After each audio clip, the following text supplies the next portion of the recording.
Okay, here we are on Unit 5, United States History in preparation for the end of course test. Let's go ahead and get ready for that. We've already covered Units 1, 2, 3, and 4. That's the colonial era, revolution to the Constitution, and then 3, creating a new nation, and then 4, we fought the Civil War and had Reconstruction of the United States. And 5, we're going to be looking at Standard 11, 12, and 13, and that's the expansion of the country further west out past the plains and on to the Pacific Ocean. And then in Standard 13 we're going to look at some reform movements, progressive movement, that's what we call it. Right, so let's go ahead and jump into Unit 5. Our Standard 11 is here. We're going to do it first. So we have 4 substandards, A, B, C, D. So let's go ahead and look at this stem up here at the top. We're going to tie each one of these back in. Alright, Standard 11 says the student will describe the economic, social, and geographic impact of the growth of big business and technological innovations after Reconstruction. So if we look at that a little closer and kind of look at this keyword impact of, what's the impact of the growth of big business as a focus, this growth of big business and technological innovations that are going to be coming. What's the impact of those, and when? After Reconstruction, we're going to have this growth of big business, and we're going to have a few technological innovations that are going to change the United States economically, socially, and geographically. And that's what we want to look at. How does the growth of big business and these technological innovations that come after Reconstruction, how do they impact the United States on economic, social, and geographic ways? Okay. All right. So the radical Republicans, before the war ended and after the war ended, were primarily and very strongly focused on reconstructing the United States and giving civil liberties and equality to African Americans. But as we see as time goes by, that goal is going to fade out, and that these men will eventually retire or die, or their ideas will be overtaken by a new generation of politicians directed to some other issues and policies. 3 things really cause the radical Republicans to fade away is that during Ulysses S. Grant's presidency, he becomes president after Andrew Johnson. First thing is he showed little bit of enthusiasm, not much, for Reconstruction. Really wasn't interested in that. And Reconstruction is the issue of Reconstruction is going to fade because of some distractions that happened during Grant's administration, such as scandals and charges of corruption. And a lot of these have to do with land out west and the building of the railroads. And number 3, there was a crippling economic depression during the time that is going to further undermine the public support for Reconstruction, and the public's going to move their attention to they want the government to fix the economy. To heck with the Reconstruction, to heck with African Americans' equalities, let's move on and fix this economy. That's what happens. So what we see here is in 1876, when the election causes a conflict over electoral votes. We've discussed this in the last video, in the last unit. The Compromise of 1877 brings an end to Reconstruction. And part of that end to Reconstruction, there were some deals made by the Transcontinental Railroad from Texas to the Pacific, and then legislation to help the South industrialize. But the troops were moved out and Reconstruction was brought to an end. When it was, we see that radical Republicans fade even further, and then the advent or introduction of a new breed of politician with new issues.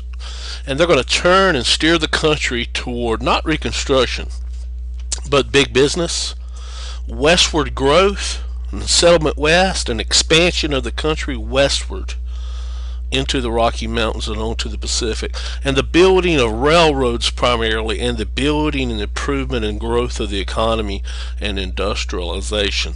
So this new breed of politicians is going to move our country in a different direction than the radical Republicans wanted to stay in.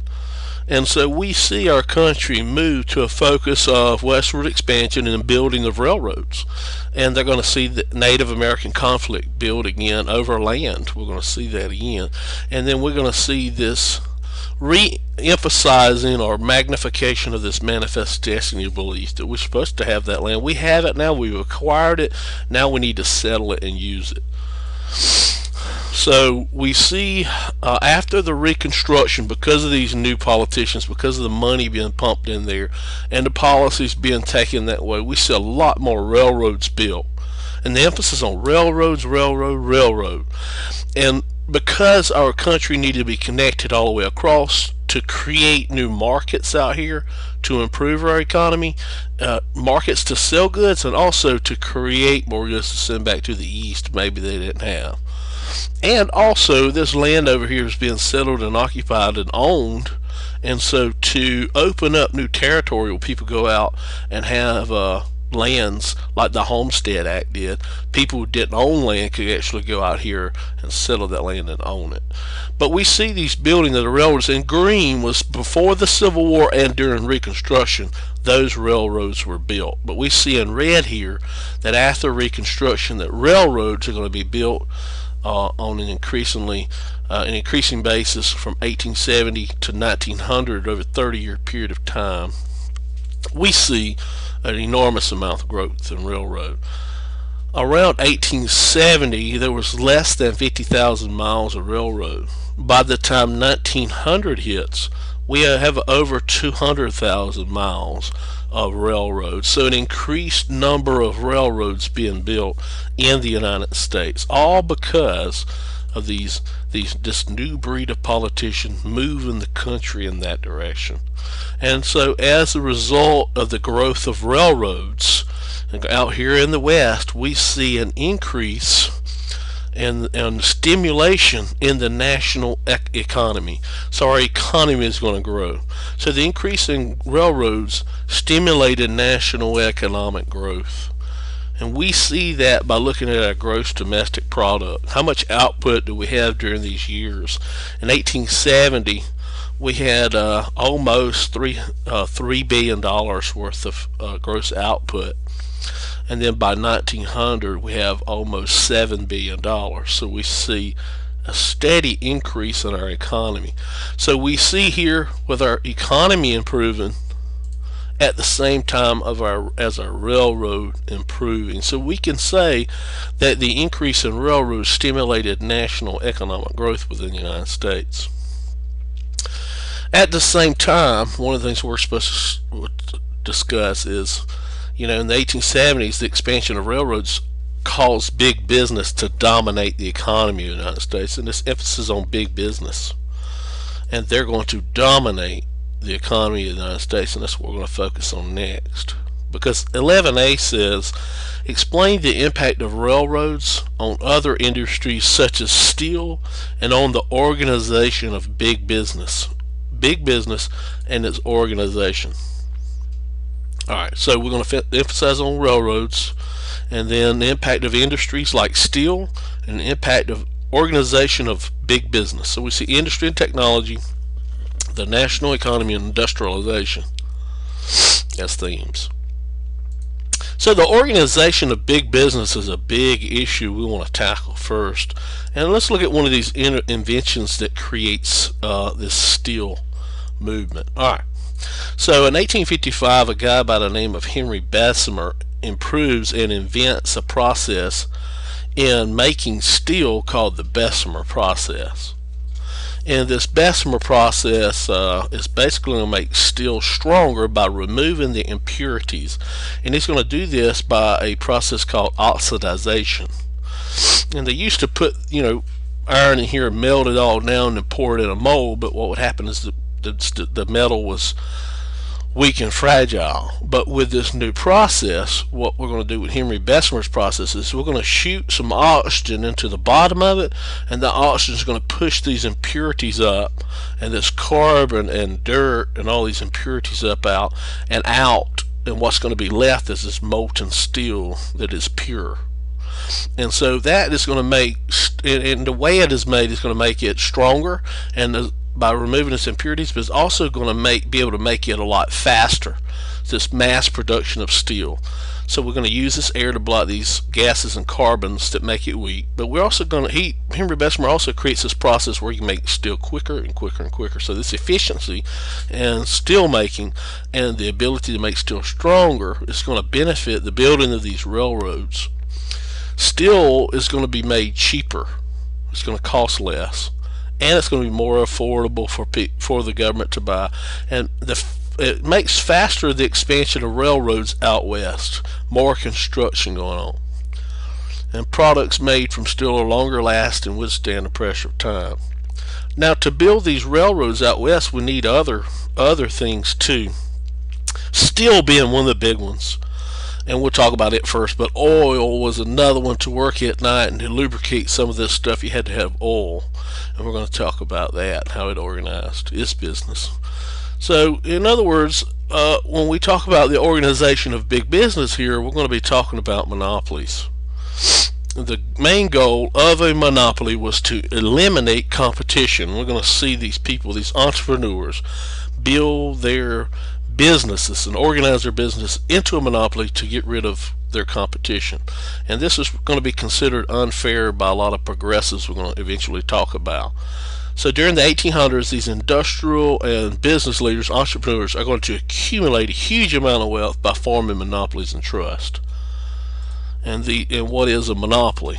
A monopoly is an economic market in which there is only one supplier of a product and no market competition, nobody to compete against them, and the company has complete control over quality, wages, and prices. The characteristics: the only company, there's no other choice to buy the product or service. And an example would be like Georgia Power, our electric company here in Bainbridge. You can't just switch over to another company. You're stuck with Georgia Power. So that's a monopoly over electricity for us. A non-example would be like your cell phone. If you could get Verizon Wireless, if you don't want Verizon Wireless anymore, you can go to Alltel, you can go to AT&T, some of the other ones, Sprint. There's other sources you can go to buy their product. So that's an example of a monopoly.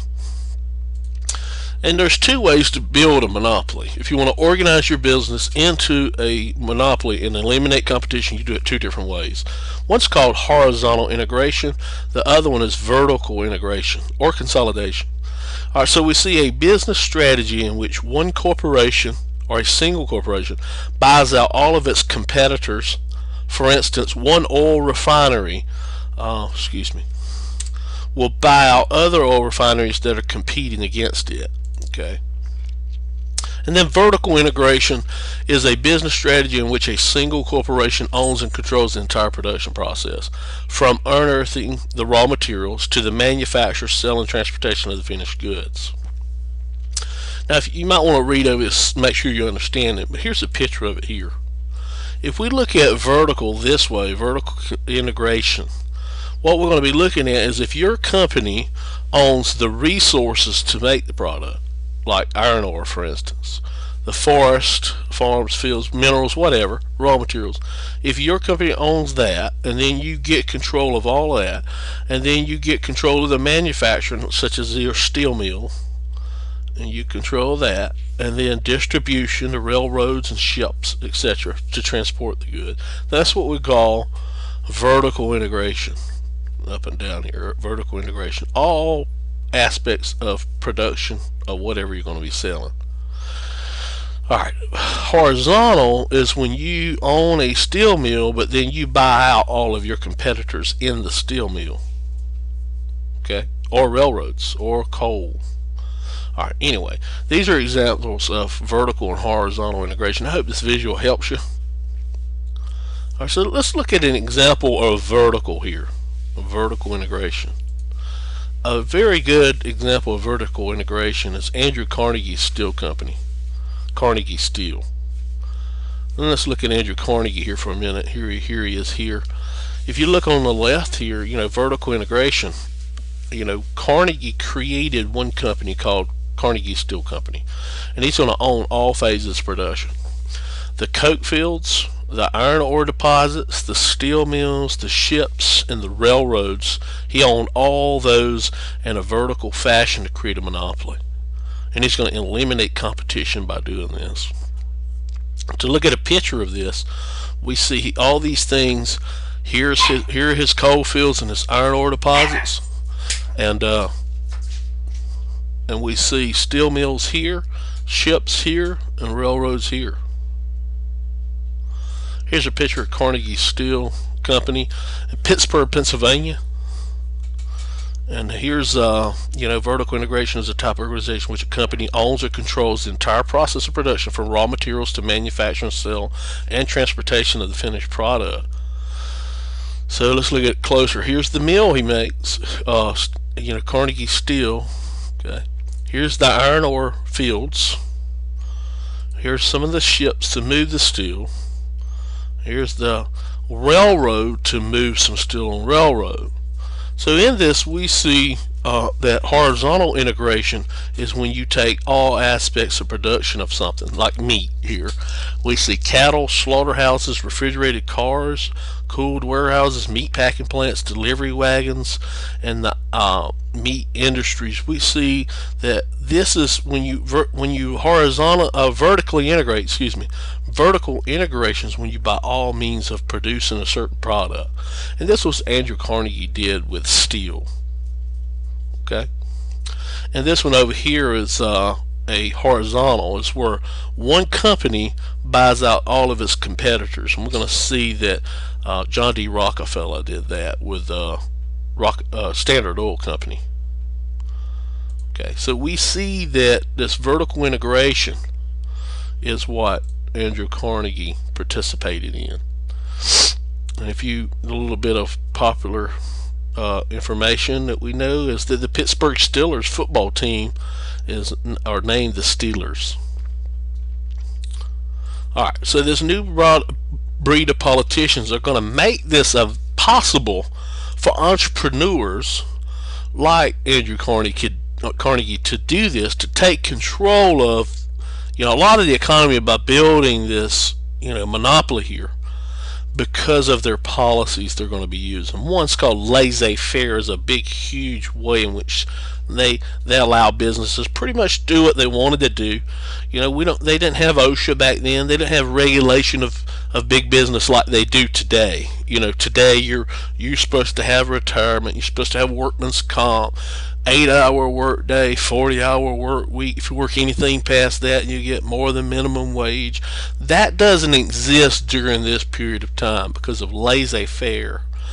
And laissez-faire come from this idea introduced by Adam Smith, this British economist, here around the time of independence, 1776. He wrote a book called The Wealth of Nations. And in The Wealth of Nations, his idea of laissez-faire was that if a country's economy were to grow, that the role of government is that it had to keep its hands out of the growth of business. And we call that, from a French firm, laissez-faire. Okay, is that the government does not interfere with or affect the economy in any way.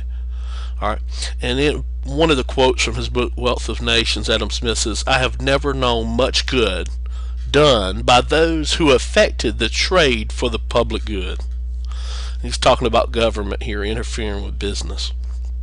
And so because of that, these new breed of politicians, their policies about the railroads and oil and steel and big business was to leave it alone and to help protect it. So we see here that Congress and state governments are going to embrace this concept of private property and limited regulation of business activity. In other words, laissez-faire. And they're also going to pass these tariffs that are going to protect these steel companies like Carnegie and the oil companies like Rockefeller. It's going to protect them from foreign competitors. And then that's going to in turn allow ambitious and ruthless entrepreneurs like Rockefeller and Carnegie to take advantage of the stable business environment and this protection by the government to build enormous amount of wealth, personal wealth, and to make a profitable business beyond any measure. So here's why we say that in the 1870s late 1860s, 1870s. The expansion of railroads is going to cause big business to dominate the economy in the United States because of these policies by the government. And these new politicians are going to allow Carnegie and Rockefeller to create monopolies through vertical integration and horizontal integration.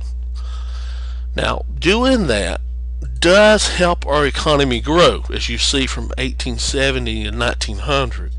So in a positive respect, these men become known as captains of industry.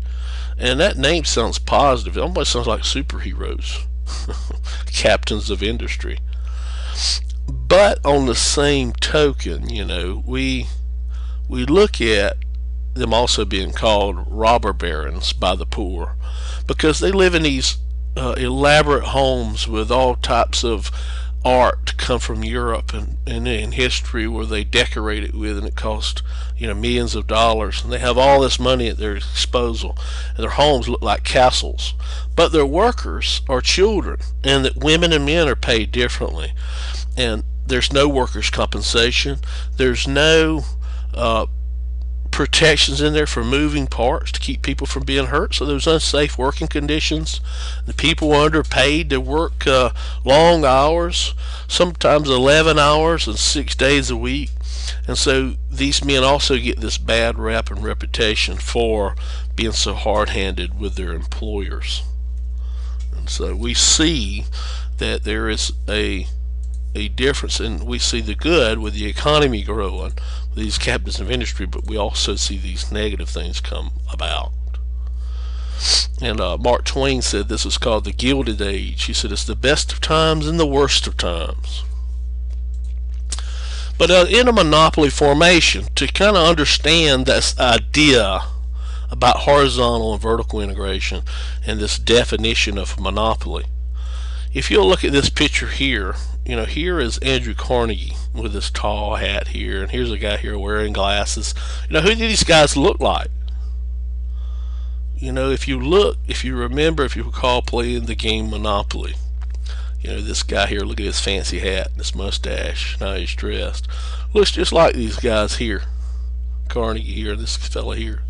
And so when you played Monopoly, the board game, your main goal was to do what? Buy up all the land, buy up all these like light companies and railroads and all, to buy every one of these up from everyone else, and to take all their money and to build hotels and houses, so when they landed on there they had to pay you the money. So we see from Monopoly this idea of monopoly. So that'll help you understand, I hope. So did we achieve and set out what we wanted to? Did we look at and see how the impact of railroads is going to cause other industries like steel and oil eventually to organize into these big business monopolies? And I hope so. And I hope that you can tie this into that the expansion of railroads causes big business to dominate this economy.